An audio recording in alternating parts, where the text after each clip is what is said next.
Ladies and gentlemen, boys and girls, crypto nerds of all ages, today we have something special for you. It's not really just an interview. This is more of a fireside chat because I'm just hanging out with friends from Upside Finance. So come sit down with us and listen in. Now tuned in to the KryptoNurd podcast, brought to you by Citrus and AlgoFund. Be sure to like and subscribe. That's right. Like and subscribe. Gentlemen, welcome to the channel. How you guys doing today? Doing great. How are you, Monty? It's always nice to talk to you. I'm just stoked I don't have to do all the questions today. We're like, this is a different format for us. We're just going to kind of like see where the conversation takes us and, catch up a little bit. I know you guys have been busy. The accelerator, of course, there's the news that we are partnering together with AlgoFund Upside. Even though it's crypto winter, I feel like I have never been like busier. I don't know. Do you guys feel the same way? Yeah. I think like as developers, this is our first crypto winter, but it's like I don't feel like it's winter.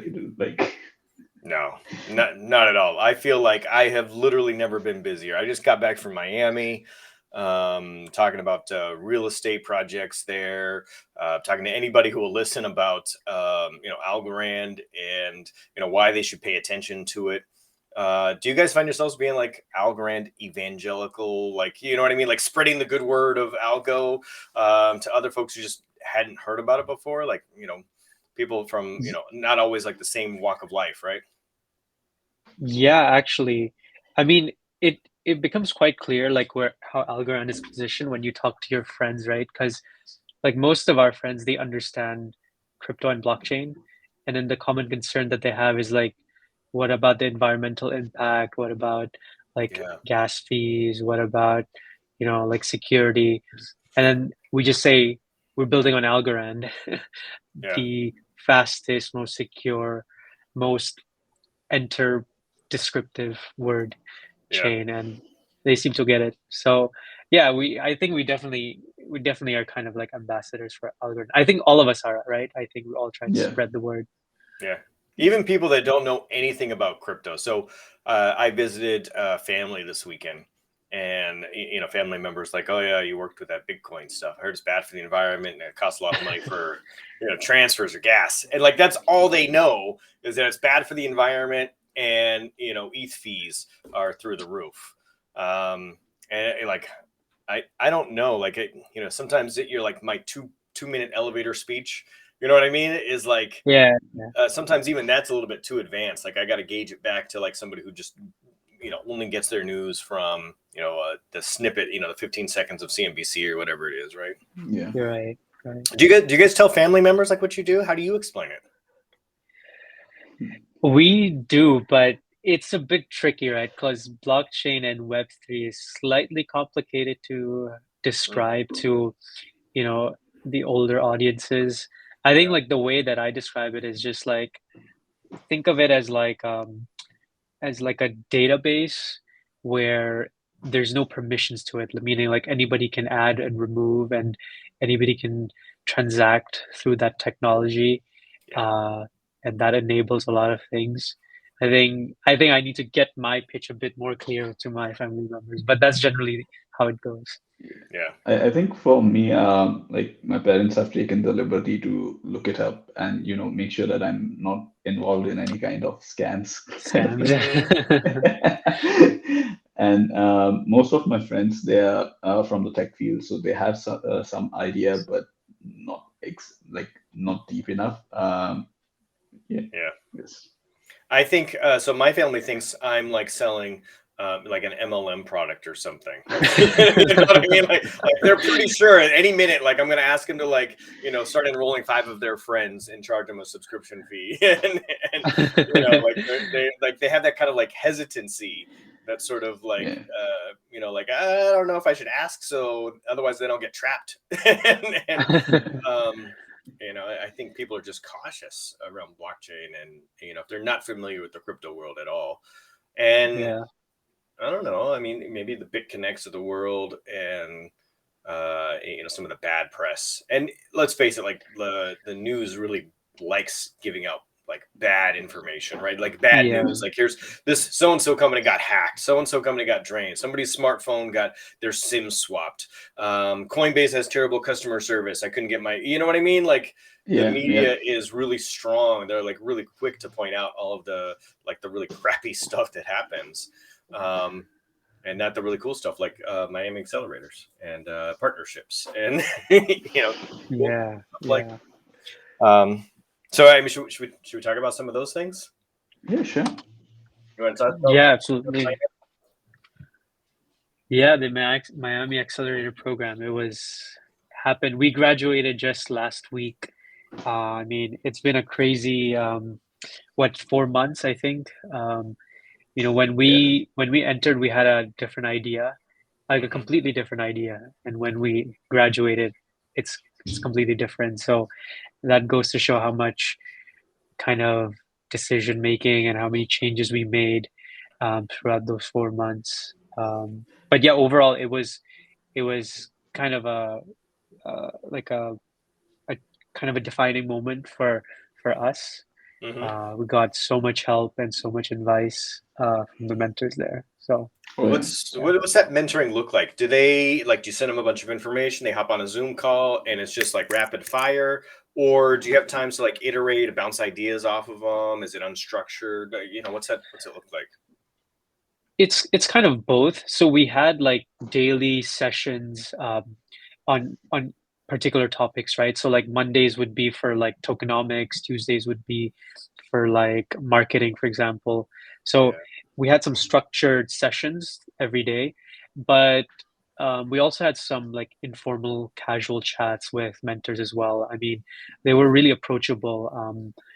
We had access to their Telegram, their Discord handles. So again, because we are moving at a quite fast pace, so it's important to have also like this informal, fast communication so that we can iterate. So both of them were there through our mentors. I think really like cool. sorry, we also had like a bunch of info like videos that we were supposed to watch before the meetings. Right. Supposed to being the opera. Okay. So Yeah. I'm guessing that didn't always happen, huh? Yeah. Not always. I mean, we may have skimmed through them, but probably not. It doesn't count as watching, maybe. Yeah. What about the other projects? Did you guys get involved with them? Were there like group sessions? Yeah. Okay. Are there new collaborations coming out of those sessions? Yeah, we announced a partnership with Alamex, the DEX aggregator. He was Phil from Alamex. He was also part of our cohort. And actually, I think we have a pretty strong partnership because we wouldn't be able to provide a lot of the services that we do without his technology and his product. So yeah, it was great to connect with him and work with him. And actually, funnily enough, we are gonna be announcing our integration in our alpha just this week, I think, within a couple of days. So awesome. Yeah. Okay. And what was the final, result from that accelerator? Like what's the culmination event? Like what happens? Yeah, that's the demo day. That happened on Thursday, last Thursday. Yeah, a couple of days ago. Couple of days ago. Basically, it's our pitch to the world and to investors and to users. You get 3 minutes on the clock or something, and you say go. 3 minutes pitch, 3 minutes Q&A, which is pretty intense. I mean, considering that you're trying to condense your entire startup into 3 minutes. So yeah. How much time goes into that like presentation? I mean, and do you get it down to like 5 slides, and then how much do you like decide like what's going to go in, what's not going to go in, that kind of stuff? Like I always figure like I got too much. I'm a talker. I would be only like a third of the way through, and they'd be like, "Nope, you're done, Monty. Get the hell out." Yeah, you kind of, because there's only 3 minutes, right? So you have to make it super impactful. Like you have to remove all of the, I guess, less important stuff or less impactful stuff, and just keep what's really going to make sense to investors and users on the slide, because you can't overcomplicate things in just 3 minutes. So actually, one of our mentors, I forgot his name, the marketing person, Nishan, do you remember? Is it Mark?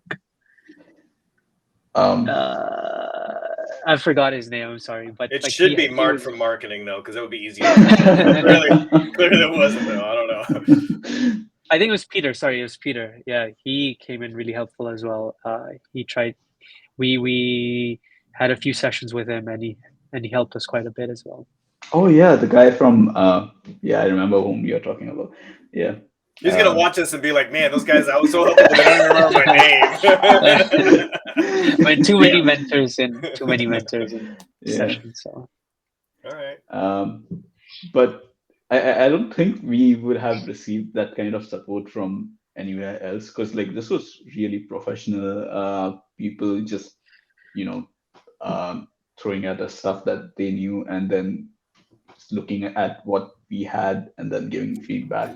So yeah, it's like we didn't pay for the accelerator. In fact, we got some investment to be part of the accelerator, but it was almost like it's almost unfair because we are getting so much out of it. Yeah.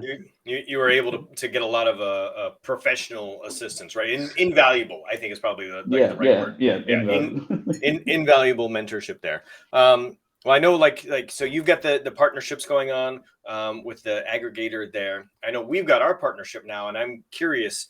We started talks before really you went into the accelerator, and finalized our partnership while you were still in the accelerator. And now that you're out of it, I can actually see way more opportunities to work together. What comes across your guys' mind when you're thinking, okay, how can we grow in concert with AlgoFund, and what cool things can we do together? Like what's on your like wish list, down the road?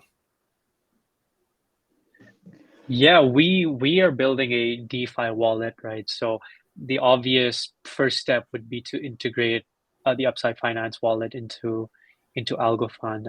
I mean, that's a pretty obvious first step, but I think more importantly, as more activity happens on AlgoFund, and more projects are being built and supported by AlgoFund, we want to kind of list those, both projects and opportunities on our app. So basically, what we're doing is building a UI interface that allows users to access those DeFi services, right? Yeah. And one thing we could do in the future is have AlgoFund completely integrated with the Upside Finance app, so you wouldn't need to jump between these like different pools to make a DeFi investment decision. Everything can be done through the app itself. I like that. I tend to take like control because I'm used to being the one like doing the interview. But we should like rotate questions or something here. Oh yeah, Nishan, you got some questions you can fire off. Maybe we'll just go like a like clockwise around. Yeah. I have some Monty questions. All right, fire away. So how did you get started with AlgoFund, and what's your journey been like? Oh yeah. So the AlgoFund guys, right? The team themselves had reached out about doing, I think, just an initial like private docs event. And so Citrus offers the private doxing, and because they were not doxed to the public yet. They have full-time jobs with a very well-known like software company, but they still wanted to be secure and like reliable for the community. And so they got their background checks through us. They did all of that sort of information without being publicly doxed. So they had reached out initially for that service. And then I was just like, man, like they were amazingly close to like launching their product already, but they had zero marketing. AlgoFund was like way under the radar. Nobody even knew they existed. And so my initial thought was, well, why don't you just let us be like your sales arm? And I got Mr. Blue Sky, Jimmy. So he got on board, and we just said, hey, a lot of people come to us anyway for new product advice. We're not an accelerator, per se, but we have a lot of like mentorship, and we can put you in contact with a lot of people. And so we just said, okay, we'll work on like commission, right? We'll be your front, sales arm. We'll show up in Twitter Spaces and that kind of thing. And then it just sort of grew from there. And that was like 8 months ago. And then before like the downturn. And then as crypto downturn happened, like the likelihood of more products launching kept getting like pushed out farther and farther and farther. And the two guys who designed AlgoFund, they're really great designers, developers, but they liked the creating of the product. They didn't really like the business, managing and the sales stuff and all of like the tedious stuff that comes with that. And so eventually we just said, hey, we'll take over all of that stuff. You guys can still be involved in the project. They still are. You guys have met with them, and they enjoy, kind of more the back end stuff, but not the, okay, how do I figure out, how to pay taxes, right? That was not the fun part of the business. But my background, I'm a serial entrepreneur. So, I've started, and exited, I don't know, at this point, probably 25 businesses, something crazy like that. And so I have no problem kind of taking it over, jumping through a bunch of the legal stuff, making sure we're in compliance, hiring folks, making sure if they're in the US, taxes are all taken care of. If they're elsewhere, figuring out how to handle that. And, I think that it was just a good match then, because I'm already talking to a lot of projects that want to get involved. And I believe very strongly in collaboration, and like that's the way to grow not just the Algorand like community in general, but something like AlgoFund. So, right, then that leads me to reaching out to you guys. We've got a partnership with Humble. So Humble will be the official DEX partner. We've got a partnership with an auditing company that just came on board.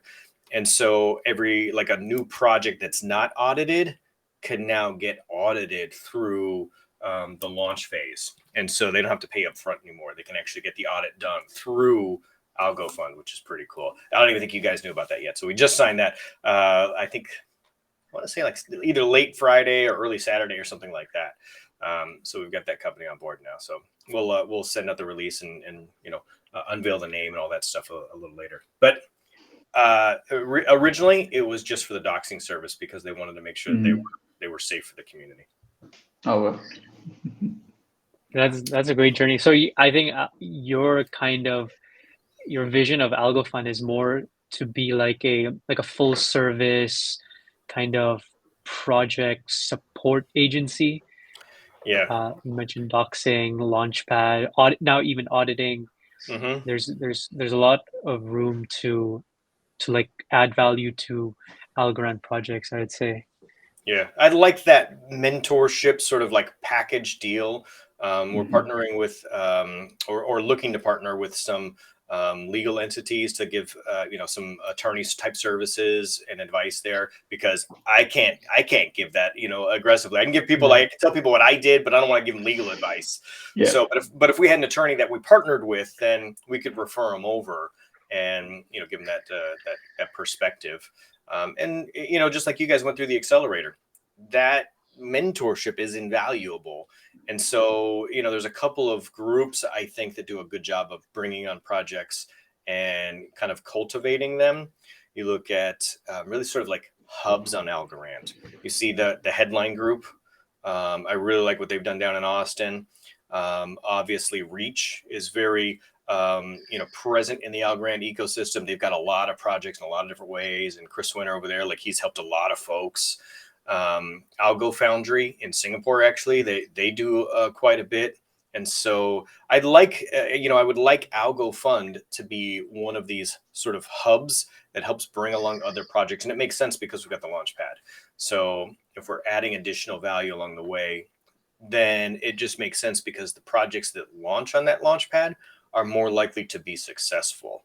And, ultimately that's what we want. We don't want to just turn out projects that people invest in that go, belly up, right? We want to turn out legitimate projects with some long-term success ratios that are positive.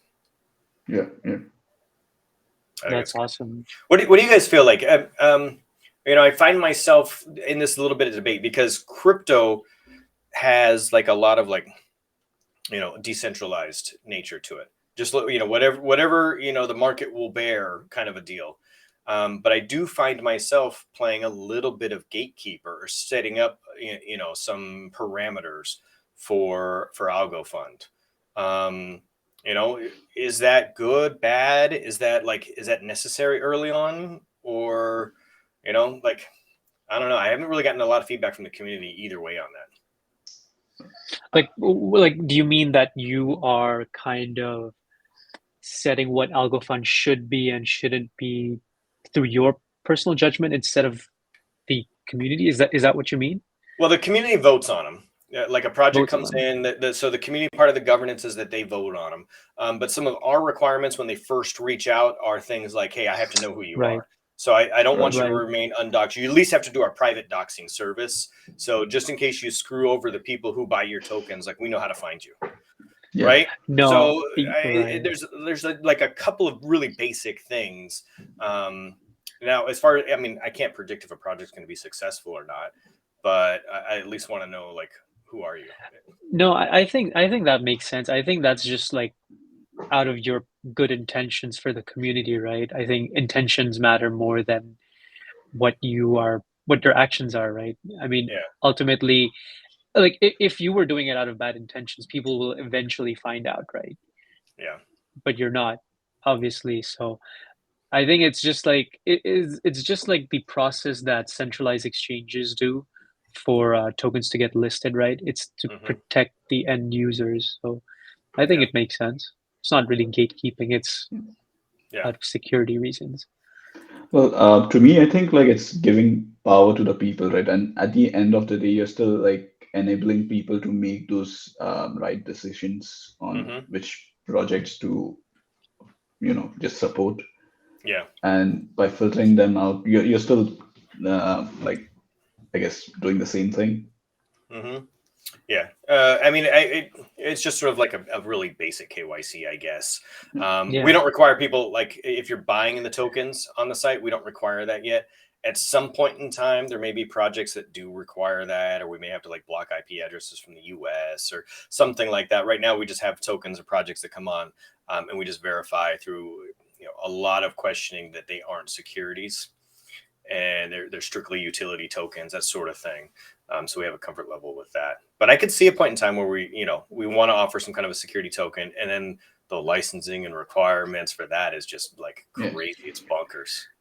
There's no running away from like regulations, and like you still have to look at every country what they're doing. Yeah. So there's no running away from that. Yeah. I mean, if you're expecting to be in crypto for long term, I think it makes sense to start as soon as possible, right? Actually, that's one of the reasons why we switched from the for our original idea before the accelerator, just because of regulatory reasons. Yeah, you guys are doing the lottery thing, right? Yeah, exactly. And does that fall under like gambling, like gambling licenses? Is that what that would? Yeah. Well, it can. Yeah. It can. I mean, to find it's that like. out, You're like, la, I don't know. we didn't do that. Well, Okay. to get solid answers on that, we need to spend money which we don't have. Yeah. Like we'd rather work on something via which we can make money and then, spend that. Okay, that makes sense. So as the ecosystem grows, your project keeps coming along. You've got a few partnerships. AlgoFund will continue to grow. Anything in particularly like of interest to you guys from the AlgoFund perspective, either launching or distribution or farming? Anything interesting there that you guys are like, this peaks out more than the other functions of AlgoFund? I would say the Launchpad service for sure. I think that's the kind of the bread and butter for AlgoFund, right? And plus that, well, you've got the whole community vote as well happening. So I guess it's closer to a truly decentralized Launchpad as well, right? I think that's definitely one of the nicest features of AlgoFund. Yeah. Yeah, I think like having this conversation right now, I keep thinking like you know upside finance is for people who wish like who are just laymen and they want to get into the DeFi space. Hmm. That's what we aim to be, and then AlgoFund is like a place for developers to get into the crypto space. I'm not really sure if that's kind of your vision, but we are Yeah. basically enabling the usual people, I guess, the laymen, Hmm. um, and bringing them into the crypto space. I think that's where we intersect. Yeah, I think there's a like catching some new developers early on and offering some resources. Like here's some educational Yeah, resources, yeah, here's some mentorship resources. For us means like we've captured their attention early on, and so they're more likely to use our product for launching. And like it's reciprocal too, because then yeah, we're pretty sure like okay, you've got a base knowledge of what's going on, and you've integrated with the community because that's really what we're offering as part of the community. And so you're part of us now, and you're less likely to screw over friends. You know what I mean? Like, yeah. like if your friends Less already, likely. Yeah, you're less likely. Okay, let me try a little bit harder to make sure like this token actually does well, or right. my Yeah, product I deliver, and you feel a little bit of extra like I don't know, obligation maybe. I think is what we're going for. Um, part of that like okay, if you perform, then we all do better, and we want to like live vicariously through somebody else's success too. So we want that project to do well, and so we cheer them on. And I find that like there's a lot of that in Algorand. Like I cheer on projects, and you guys do too. Like you know what I mean? Like we go through and on Twitter we like each other's yep, posts. It's a very simple like like showing of that or example. But yep, just yep. going on and retweeting somebody else's, me cheering you guys on. So when you have like something cool you're announcing, I go on, I post it, make a little comment. You guys do the same thing for us too. And like that kind of it helps boost the spirits, I think, for everybody, and they realize like, oh, everybody gets along. That's cool.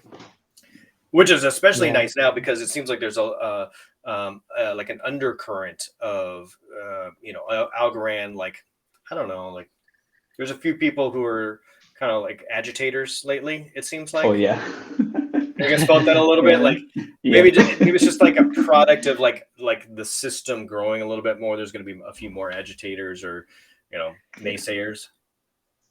Yeah, I think that's just as like a country a city grows or a country grows, it's just like part of what happens, right? Like you attract all kinds of people. So Yeah, Yeah. On the bright side, like when that's happening, it's kind of like any publicity is good publicity. Like yeah, at yeah. least people are hearing about that. Yeah, I saw a post the other day on Twitter. It was, is the AlgoFam dead? Is anybody still on here? Oh yeah, that was yesterday, That was like a yesterday, few that hours right? was, back. yeah. And that post got a ton of attention, and I don't even think it was like a regular member of like the OG AlgoFam. I didn't even No. recognize who it was. But like that sort of like nagging was like actually like boosted up. Our Twitter like social media interaction for whatever reason. So I guess a certain amount of that is good. We need some pot stirrers to get in the mix and kind of push us around. Yep. Yeah. So So Oh, by the way, when nice mug. oh yeah, my eat, sleep, Algorand, repeat. Yeah. Yeah, nice. that's a Amazon special right there. Hmm. I saw Kelly Should get Callahan, one I for think, had AlgoFund. one. Oh, wow. So Kelly had one, and I was like, I need one of those. And so I asked her where she got it. She was like, somebody sent it to me, but I think it was just on Amazon. And there's a whole bunch of Maybe Algorand stuff on Amazon. maybe you Really? should I didn't know design. that. Yeah, Oh, you can yeah. even go buy some CryptoNurd stuff on Amazon if you Oh want. yeah. You can get the Oh, CryptoNurd or Citrus hoodies. They're up there. damn. We need to get you some Upside Nice. Finance swag. Yeah, Yeah. absolutely. I think that maybe AlgoFund swag is up next. Hmm. Maybe we should do something about like buy some AlgoFund merch on the AlgoFund website or like something along those lines. Mm-hmm. like What new token launch. what I new want to I have do an is idea. What if we have NFTs on those t-shirts? And that's like yes, one of a kind yes. t-shirts. There you go. Algo HQ sold NFTs that represented a T-shirt, and so Oh, if you really? bought the NFT, you could burn the NFT for the actual shirt if you wanted.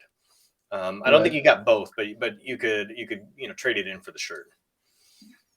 I've got one too that's like a R2D2 diecast thing that I bought from some toy collector. So I'm never going to trade it in, but I just have like this baseball card looking thing of R2D2 NFT, because I'm a nerd like that.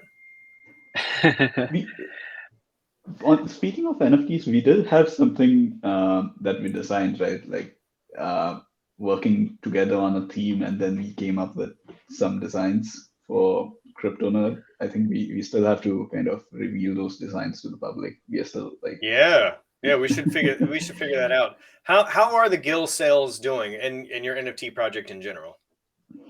I think there are like 20 sold. Yeah. Yeah, I think around 20. We've had almost like one sold per day for the past I think 2 weeks or Mm-hmm. 2 to 3 weeks. So I think it's pretty decent considering we didn't really do like a huge launch as well. Yeah. So considering that they're being sold at one per day is still pretty good, I think. I still To be need to honest, figure like out something better for mine. I haven't been happy with our launch. We did $50,000 worth, which is like quite a bit.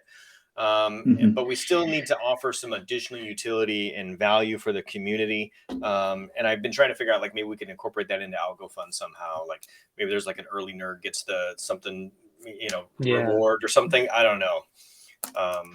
Maybe if you hold a Gill or a Nerd NFT, you get access, a couple days earlier or something along those lines. I don't know. Yeah.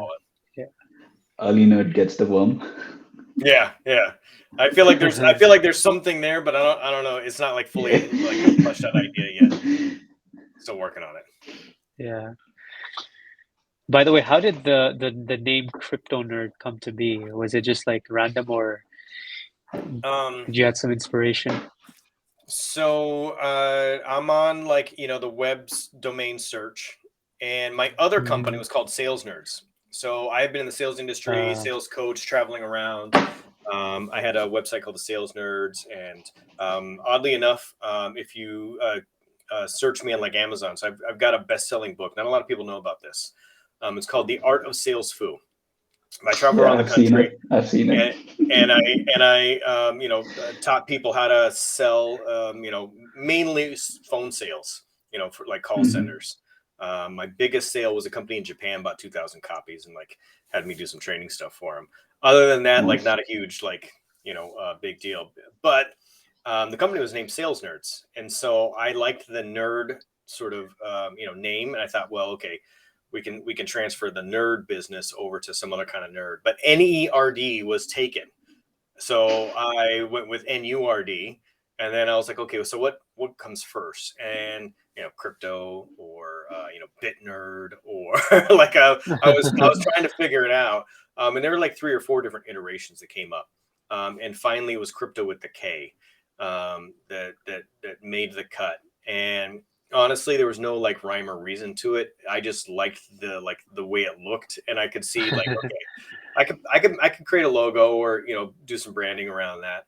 And I like the idea. The difference between a geek and a nerd. So geeks are fans. So if you geek out about something, like you're a fan of it, but you don't necessarily know how it works. And I wanted to be a nerd. I wanted to like get in and study and know more than the average person, not just be a fan. I'm a fan too. And I'm still not a developer. I'm still learning a lot, but I wanted to be that nerd where I understood some more of the numbers and try to figure out like the analytics behind it and really kind of like dive into that world. So that's why I like the nerd name. So KryptoNurd. That's how it happened, and it stuck. Now people, when they meet me in real life, a lot of people just call me. They'll just call me Crypto, or I get a surprisingly amount of Mr. Nerd.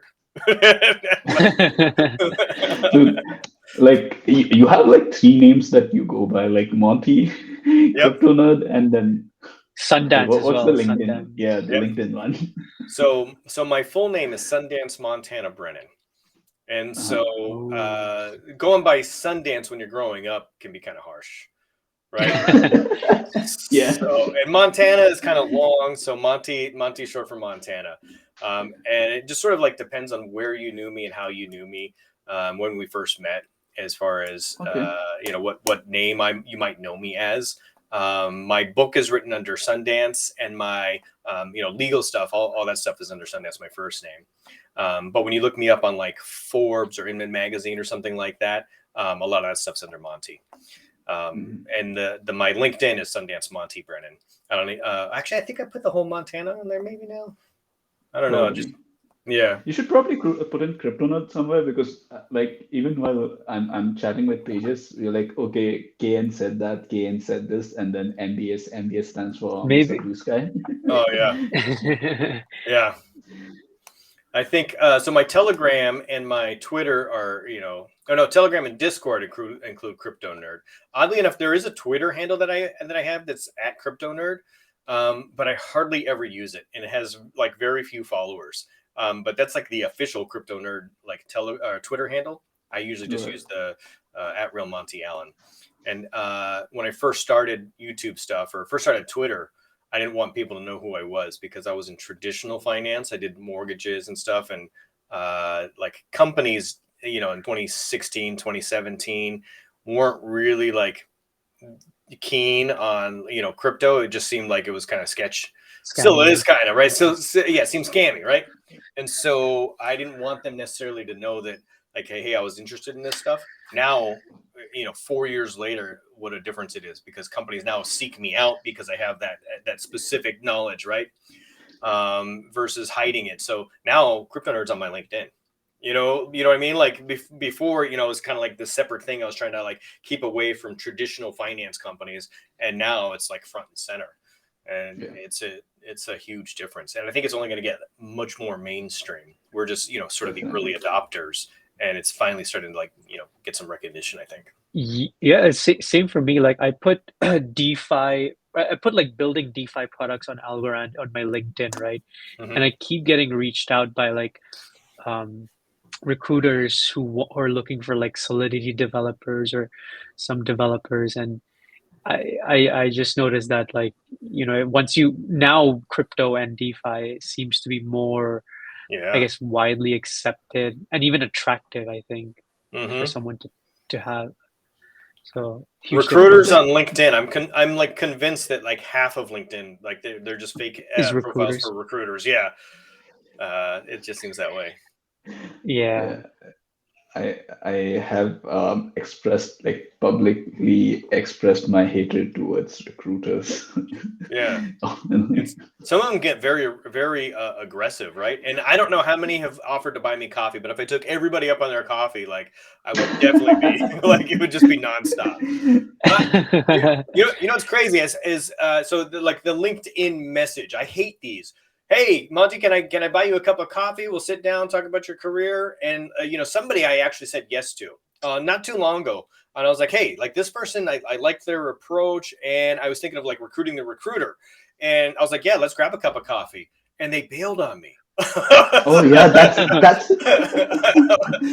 I was like, yeah, actually, you can buy me a cup of coffee. Let's go talk. And they were like, well, actually, how about I just send you a Starbucks gift card? And then that didn't even pan out. So like the whole, you know, let me buy you a cup of coffee on LinkedIn, like that's like the worst lead-in intro.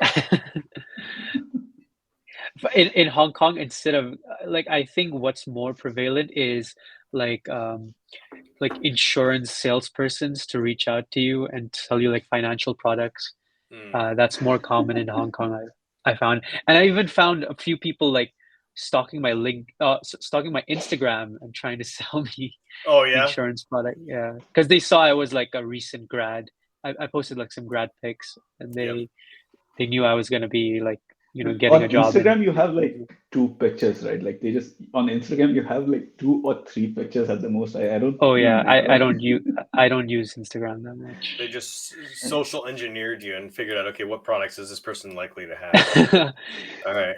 I mean, I have a joke that like Google and Facebook know more about me than my parents. Yeah, Which is right. probably true. Definitely, Which is It probably is. true. It is probably true. Yeah, which is scary. But yeah, they've got like you dialed in. Yeah. I'm not totally mad at like the targeted advertising. Like okay. So if I log into I don't know, Facebook. I don't do a lot of Facebook these days, but like if I logged into Facebook and they showed me like pictures of T-shirts that I like because I Googled something or whatever. Like I'm not mad at that because it turns out like I do like those T-shirts. You know what I mean? Like I might go buy that. So that part doesn't really bother me. It's the other stuff that I don't know about, the selling of information for insurance, for instance. Like if they are correlating like all of our information and adjusting insurance rates, or choosing who to insure and who not, or things like that, I could see happening behind the scenes, and that's much more like, I don't Scary. know. Yeah, that's much This, scarier than just like, okay, what products do you like or not like, with the advertisement, I think there's like a thin line that's constantly changing between usefulness and creepiness. Yeah. Yeah. Like, Or what It like, reminds me of that experiment someone did on YouTube where I don't know if it was real or not, but basically they said the word pet like food dogs or or dog pet food. food or Yeah. something, and then Google started actually showing advertisements for pet food. That seemed really creepy to me. yeah. I could see that happening. I think Amazon Echo, Google Home, or Voice, or whatever it is, like all of these home systems now are just listening, right? Always in the background. Yeah. Because I mean, if you say, "Hey Alexa," and she's just there, like clearly she was listening ahead of time. You know what I mean? Yeah. And Maybe we need a Web3 alternative to like these voice assistants then. I don't know if that's gonna be possible though. Like yeah, you need data to train these assistants, but then Yeah. yeah. What's Who beneficial, knows? what's not, right? Yeah. I think Web3 can be used for a lot of applications, and I wouldn't be surprised if someday there's a digital assistant Web3, looking to launch on AlgoFund, but we're probably a little ways off from that. Yeah. maybe next year. What about? We should probably wrap up here shortly, but what about projects that Okay. are, meant for not crypto users versus projects like ours? Like both of our target audience are people who actively use and buy crypto in various forms, right? You're either looking for new projects or you're looking to manage your own crypto and track it. And in each case, like that's the same audience in all likelihood. But how many projects are now focused towards people who are not in crypto? Like the FIFA thing, and True You comes to mind because like that's not really for a crypto user. It's just people who are looking for, it's just a dating app. Yeah. How soon before Web3 is not used to sell something? It's just something's just being sold because it's better. That makes sense. Like it's not Yeah. marketed as blockchain because it's just better. I think we're already seeing that shift, right? Yeah, I would say particularly because crypto and blockchain, they really shine in financial applications, right? Hmm. So what, at least from the research I've done, is that a lot of these mobile wallets, right? These DeFi wallets, they're being used by people in like developing countries like Africa or South America, where their currencies are being they're so devalued against the US dollar, or they're Hmm. so volatile that they need to have access to USD Hmm. to like basically survive.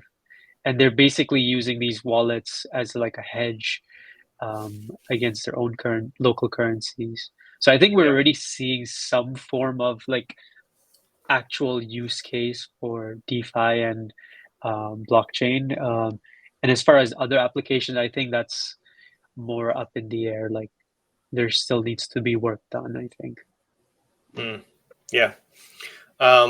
What about adoption in African countries? Specifically, I've run into a lot of projects from Nigeria lately. I think Um, Bilal would know better on that. Yo, yeah. Yeah. Definitely. I see Bilal, traveling and talking about the inflation there. How he bought some eggs for 1,000, whatever the local currency was, and I don't know, a year and a half ago or something, it would have been worth 75 of them versus 1,000. Like just the extreme Yeah. inflation. But what about the I don't know, like passive discrimination against projects, I think, that are from African countries or anywhere where it's just not, it's not, the UK, Australia, Singapore, the United States, some established hubs. I have noticed when an African led company comes on, there's an immediate um, I don't know, hesitation because they're worried that I think that like the Nigerian prince thing comes to Oh mind, yeah. right? And Damn, we really? laugh about it now, but I think people like that scam that in particular has made it tougher for groups like legitimate groups coming from Yeah, countries, to do business. yeah, How do we definitely. Yeah. how do we combat with that with like Web3? Do we do more doxing services? Do we, I how do, think it's more like, I mean, I'd say it's like this is where probably AlgoFund comes in, right? Like you know that the team is legit, but then you don't tell the people that who they are or like where they are from. And right? now people just know about the project and then see, all right, this project is great. And then later on, if they realize that okay, these people, the founders are from such and such country, it doesn't really matter at that point. I hope Yeah. it won't matter at that point. Right. That's the hope. And so like the private doxing service could come into play there and like let the technology and the project speak for itself. I really think that that's like should be first and foremost. Because there's some really great projects that are kind of up and coming that I think just don't get like their fair share because of, I don't know, nobody wants to help them out with the marketing or something like that. Um, and it could just be, we're all trying to figure out, okay, like where is the best place to market or where is the best place to get in front of new Algorand consumers? Is it Twitter? And is Twitter going to change it all with Elon Musk? Like is Oh boy. Twitter is crypto Twitter going to grow more or or I is it going to think be filled with like more disinformation or any concern there? I don't know. I saw a Reddit post that said that like abusing has gone up right after Elon took um, like Elon I guess took the formal position at Twitter. Yeah, So not but really I sure don't now. know if that's good or bad for the crypto world. Like Doge is up, right? like you know Well, Most tokens at least follow a Bitcoin. sense. yeah. That's true. The sense I get from Elon Musk is that he's more of a free speech absolutist, Hmm. meaning he will allow all kinds of speech. I mean, that's both a pro and a con, right? Especially on a, such a polarizing platform on Twitter. Yeah. Uh, I don't know. I don't know what will happen. Actually, Yeah, probably it's like interesting this times. conversation might get into a political kind of conversation. So like we just have to stay clear of that. All right, we'll save that for a different podcast episode. We'll do Yeah. that one later. All right, fair enough, fair enough. So all right, so AlgoFund, Upside, working together. We've got I don't know, probably the next really by the end of the year. Like you guys will be fully integrated, and we've got projects getting launched, and we've got new features coming up. We've got distribution to work through. We've got some cool pools things to put together, and hopefully we get to integrate some automatic integrations between the two companies. I'm really looking forward to that. You guys have a couple of other partnerships you're working with as well. And I announced our, hey, we'll work with Humble. We've got the DeFi, the DEX stuff going on there, and the audits. I'll fill you guys in the audits offline, so we can get you up to speed on that. And really, I just feel like it's full speed ahead. We started off saying, I have never been busier than I have right now, and I think like that's a good way to end, right? Like I've never been busier. Um, In fact, I've got a whole packed day of stuff to go do right now. I know you guys are, various time zones. You might be winding down a little bit, but even you, like you guys work like ridiculous hours on, running your own startup. Plus you have time for AlgoFund. Plus you have time for other partnerships. And at some point you got to have a social life. Yeah. You're Well, like, no, it's no social life. Not really sure about the social life, but well, let's just say we're nerds ourselves, so yeah. we don't have much of a social life. No, I'm just kidding. We have a decent life. Like, I mean, we balance things out, so it's all good. All right, good stuff. All right, well, I appreciate you guys stopping by, chatting for a little bit. Next time we'll bring them some more Elon stuff. We'll see what pots we can stir there. Other than that, we can get back to work. And thanks for stopping by and keeping the community up to date and giving us a little insight into who you guys are, and just sort of visiting with the Algo fam. awesome. Yeah, Cool. awesome. Thanks so much, Crypto. Thanks. All right, everybody, take care. We'll talk to you soon.